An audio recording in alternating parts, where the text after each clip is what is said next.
ഫുഡെന്ന് പറയുമ്പോഴത്തേക്ക് brinjal fry, വേറൊന്നും വേണ്ട.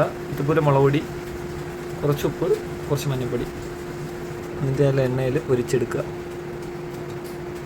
അടുത്തതായി നമ്മൾ ടൊമാറ്റോ റൈസ് ഉണ്ടാക്കുകയാണ് ഗൈസ്.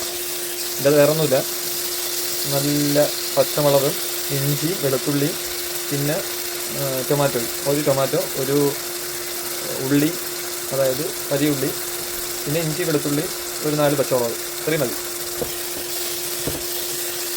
ടൊമാറ്റോ റൈസാണ് ഉണ്ടാക്കുന്നത്. നമ്മൾ റൈസ് ഓൾറെഡി ഇലക്ട്രിക് കുക്കറിൽ ഉണ്ടാക്കി വെച്ചിട്ടുണ്ട്.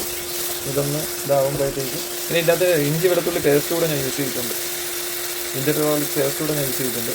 പിന്നെ ഉപ്പും, ആവശ്യത്തിന് ഉപ്പും, അത് ഓരോരുത്തരും ഇഷ്ടം അനുസരിച്ച് സെറ്റ് ചെയ്യാം. സിമ്പിളാണ്. അത്യാവശ്യം വെന്തിട്ടുണ്ട്. ഇനി നമുക്ക് ഇതിൻ്റെ അകത്ത് റൈസ് ആഡ് ചെയ്യാം. റൈസ് ആഡ് ചെയ്ത് ഇനി നമുക്ക് നല്ലോണം ഇളക്കി കൊടുക്കാം. ഇതാണ് നമ്മളുടെ ടൊമാറ്റോ റൈസ് റെഡി ആയിരിക്കുന്നു. വലിയ പണിയൊന്നുമില്ല, ബാച്ചിലേഴ്സിനൊക്കെ സുഖമായിട്ട് ഉണ്ടാക്കാം. ഞാൻ ഉണ്ടാക്കി, അതുകൊണ്ട് എല്ലാവർക്കും ഉണ്ടാക്കാം, ഉറപ്പായിട്ട് ഉണ്ടാക്കാം. വലിയ പാടൊന്നുമില്ല, ഇതുണ്ടാക്കാനായിട്ട് വലിയ പാടൊന്നുമില്ല. ആദ്യം ഇഞ്ചി വെളുത്തുള്ളി, ഞാൻ ഇഞ്ചിയും വെളുത്തുള്ളിയുടെയും പേസ്റ്റ് യൂസ് ചെയ്തിട്ടുണ്ട്, കുറച്ച് അല്ലാതെ യൂസ് ചെയ്തിട്ടുണ്ട്. പച്ചമുളക്, ടൊമാറ്റോ ഇതെല്ലാം കൂടെ നന്നായിട്ട് ചെറിയ ചെറിയ പീസായിട്ട് കട്ട് ചെയ്തിട്ട് നല്ലോണം വേവിച്ച് എടുത്തിട്ട് റൈസ് ഇട്ട് കൊടുത്തൊന്ന് ചിക്കി എടുത്തുമ്പോഴത്തേക്ക് പരിപാടി കഴിഞ്ഞ്. സിമ്പിളായിട്ട് ഉണ്ടാക്കുകയും ചെയ്യാം, എന്നാൽ നല്ല ഫുഡുമാണ്, നല്ല ടേസ്റ്റുമാണ്. ഇതാണ് നമ്മുടെ ഇന്നത്തെ ഫുഡ്.